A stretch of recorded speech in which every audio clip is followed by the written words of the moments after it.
मुद्दकिर।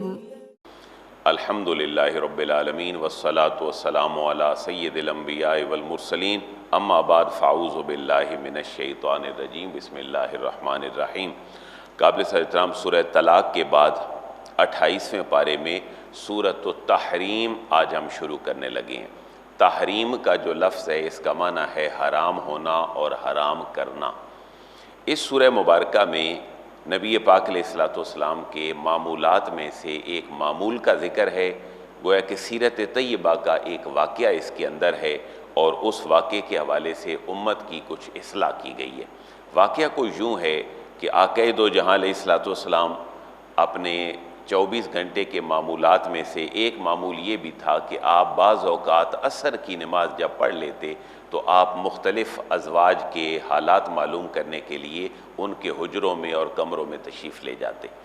तो जनाब ज़ैनब रज़ी अल्लाह ताला अन्हा उनके पास आप जब तशरीफ़ लाते तो उनको ये पता था कि हुज़ूर शहद पसंद फरमाते हैं। तो वो नबी पाक अलैहिस्सलाम को पानी में मिला के जैसे हम शिकंजवी टैप बनाते हैं या वैसे हुज़ूर को शहद पेश करती और फिर बाकी अज़वाज मुताहरात की तरफ आप तशरीफ़ ले जाते। तो हज़रत आयशा और हज़रत हफ्सा रज़ी अल्लाह ताला अन्हुमा हुज़ूर की दोनों बीवियाँ और हमारी माएँ, उन्होंने आपस में ये मशवरा और सलाह किया कि हुज़ूर ज़्यादा देर जनाब ज़ैनब के पास बैठते हैं तो कोई तरीक़ा ऐसा इख्तियार किया जाए कि आप बस जल्दी वहाँ से फ़ारिग हो के हमारे हाल अहवाल की भी ख़बर ले लिया करें। आक़ाए दो जहां अलैहिस्सलाम जब उनके पास हाज़िर हुए हज़रत ज़ैनब से फ़ारिग होने के बाद असर की नमाज के बाद, तो उन्होंने कहा कि आप कहाँ तशरीफ़ ले गए थे। अर्ज़ किया अम्मा आयशा और अम्मा हफ्सा ने। तो आप फरमाने लगे कि मैं ज़ैनब के पास था। अर्ज़ करने लगी आपके मुँह से किसी चीज़ की बू आती है। बजाय इसके कि उसकी एप्रिसिएशन करती, कहती आपके मुँह से वो किसी चीज़ की बू आती है, आपने क्या खाया है। आप फरमाने लगे कि मुझे ज़ैनब शहद पिलाती हैं। तो आपने फरमाया अगर ऐसी बात है तो ये उम्मत के लिए बड़ी नापसंदीदा है कि मेरे मुंह से कोई ऐसी बू आए। आपने फरमाया मैं आज के बाद जो शहद है वो इस्तेमाल नहीं करूँगा।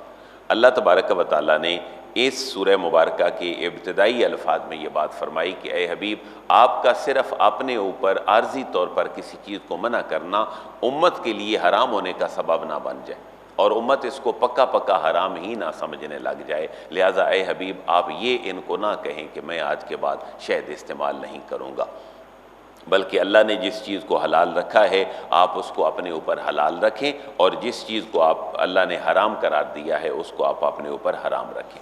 पहली आयत मुबारका में ये बात बयान हुई है और अल्लाह ने फरमा दिया कि ए हबीब, अगर कोई आपकी उम्मत में से बंदा हलाल चीज़ को अपने ऊपर हराम खाने की कसम कर ले तो फिर उसको चाहिए कि वो कसम को तोड़ दे। ये मेरे और आपके लिए भी मसला है। अगर जज्बात में आकर कभी बंदा हलाल चीज़ को तोड़ने की कसम उठा ले, को कहे भाई मेरी तो वालदा मेरे साथ ठीक सलूक नहीं करती, मैं अब क़यामत तक कसम उठाता हूँ मैं बात ही नहीं करूँगा। अब ये बहुत बड़ा अमल है, माँ की खिदमत करना, बहन भाइयों से ताल्लुक़ बरकरार रखना। तो कोई हलाल काम को हराम करने की कसम अगर उठा ले तो शरीयत ये कहती है कि कसम तोड़ दे, कसम का कफ़ारा अदा कर दे, लेकिन अल्लाह के हलाल किए हुए को अपने ऊपर हराम ना ठहराए। और दूसरा तस्वीर का रुख, अल्लाह की किसी हराम की हुई चीज़ को अपने ऊपर हलाल ना ठहराए। तो ये नबी पाक अलैहिस्सलाम के इस अमले मुबारका से उम्मत की इस्लाह हो गई। अब ये जो मामला है कि जनाब ज़ैनब आपने आपको शहद पिलाया और अम्मा आयशा और अम्मा हफ्सा ने गुफ्तगू करके हजूर को इससे आगाह किया। चाहती वो ये थी कि हजूर हमें ज़्यादा टाइम दें। ज़ाहिर है हजूर की क़ुर्बत एक लम्हे के लिए भी वो बहुत सारी इबादात से अफजल थी। अब नबी पाक अलैहिस्सलाम को जो ये पता चल गई, अल्लाह की तरफ से वही भी आ गई, तो अब अज़वाज मुताहरात आपस में कहने लगी कि ये हुजूर को बात किसने बताई है। उस हवाले से अल्लाह रब्बुल इज़्ज़त ने फरमाया कि ए हबीब, इनको बतलाइए कि आपको अल्लाह ने आगाह किया है जो अलीम है और ख़बीर है। इस हवाले से इसके अंदर कुछ अहकामात हैं और फिर अज़वाज मुताहरात को थोड़ा झंझोड़ा गया है कि तुम आम औरतें नहीं हो, तुम उम्मत की माएँ हो, तुम्हारे ये आमाल कल उम्मत को मुश्किलात में डाल सकते हैं, इसलिए मेरे हबीब को किसी मुश्किल में ना डालो, वरना मेरे हबीब के लिए कायनात की और औरतें बड़ी हैं। मेरा हबीब जिसके साथ चाहे तुम्हें तलाक दे के निकाह कर ले, तो तुम्हारी ज़िम्मेदारी मेरे नबी के घर में रहकर ये है। चंद सिफ़ात ख़वातीन की बयान हुई हैं, वो इंशाअल्लाह जब आयत आती है तो हम उसको बयान करते हैं। ये सूरह मुबारक भी मदनी है, इसके अंदर मदनी मुआशरे के अहकामात हैं और तकरीबन ये फ़तह मक्का के राउंड अबाउट सूरत नाज़िल हुई है। आऊज़ु बिल्लाहि मिनश शैतानिर रजीम, बिस्मिल्लाहिर रहमानिर रहीम। या अय्युहन नबिय्यु लिमा तुहर्रिमु मा अहल्लल्लाहु लका। या अय्युहन नबिय्यु, ए नबी, ए मेरे हबीब, लिमा तुहर्रिमु, आप क्यों हराम करते हैं, आप क्यों मना करते हैं उस चीज़ को अपने ऊपर, मा अहल्लल्लाहु लका। सादा सा तर्जुमा है, मा जो, अहल्ला हलाल फरमाई है, अल्लाह अल्लाह ने, लाका आपके लिए। ए हबीब, अपनी ज़ात के ऊपर वो चीज़ क्यों मना फरमाते हैं जिसको अल्लाह ने आपके लिए क्या किया है, हलाल किया। तब तगी मर्दाता अज़वाजिक, तब तगी चाहते हुए, मर्दाता खुशी, अज़वाजे का अपनी बीवियों की, अपनी बीवियों की खुशी चाहते हुए आप एक अल्लाह की हलाल की हुई चीज़ को अपने ऊपर हराम क्यों ठहराते हैं। यहाँ एक बात और ज़हन में रखी जाए कि क्या बीवियों की मर्ज़ी और खुशनुदी के लिए बंदा कोई काम नहीं कर सकता? कर सकता है। उनकी खुशी के लिए इंसान मर्द अगर कोई काम करे तो उसको रन मुरीद ना कहा जाए, बल्कि ये उसने सलूक का तकाजा है कि औरतों और बीवियों की खुशनुदी के लिए काम किया जाए। लेकिन यहाँ चूँकि मसला एक शख्स का नहीं बल्कि पूरी उम्मत का है, इसलिए अल्लाह ने फरमाया, ए हबीब, आप अपनी बीवियों की खुशनुदी के लिए सिर्फ ये ना कहें कि इन्होंने कहा कि आपके मुंह से बू आती है तो आप कहें मैं आज के बाद शहद नहीं इस्तेमाल करूँगा, ये उम्मत मुश्किल में पड़ जाएगी। और ये वाक़या पहली उम्मतों में हो चुका था।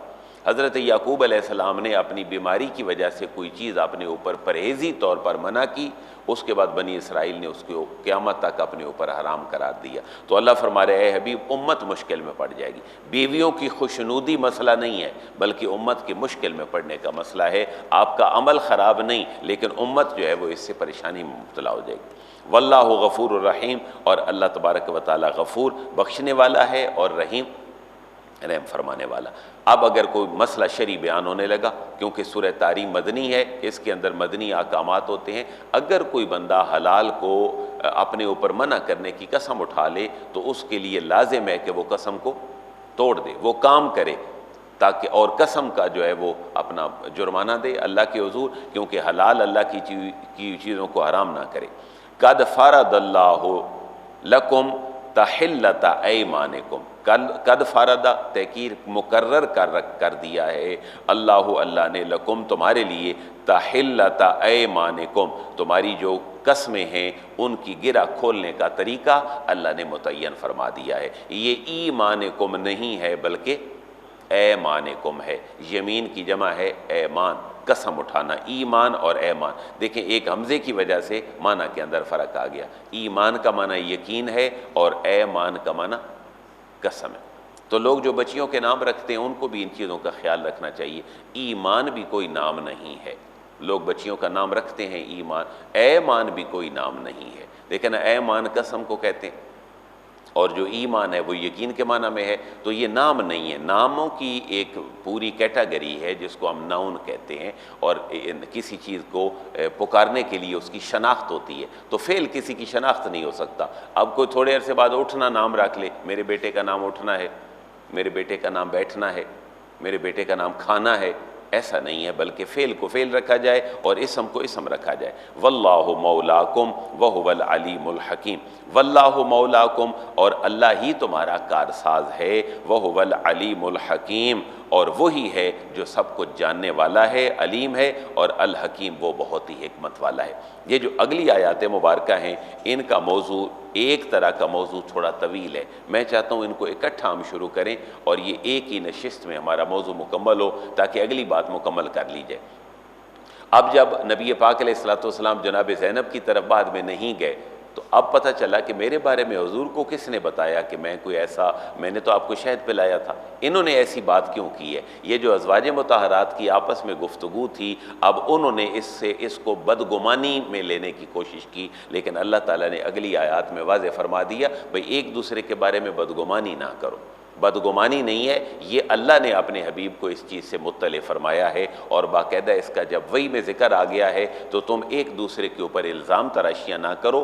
नबी की बीवियाँ हो, नबी के घर में रहती हो, और तुम्हारा जो मामला है वो आम औरतों के मामले से बड़ा जुदा है। तुम मॉडल हो उम्मत के लिए, लिहाजा तुम्हारे इस फेल को अगर कड़े हाथों लिया गया है तो इसके पीछे अरबों की तादाद में पूरी उम्मत का मामला खड़ा है। इसलिए तुम सोच समझकर मेरे हबीब से बात किया करो, ताकि मेरे हबीब के लिए भी मुश्किल ना हो और उम्मत के लिए भी मुश्किल ना हो। हम इंशाअल्लाह इस पूरे वाक़े को कल एक ही नशिस्त में तफसील के साथ बयान करेंगे। अल्लाह ताला कुरान का फ़हम और कुरान की समझ नसीब फरमाए। वमा अलैहि इल्लल बलाग।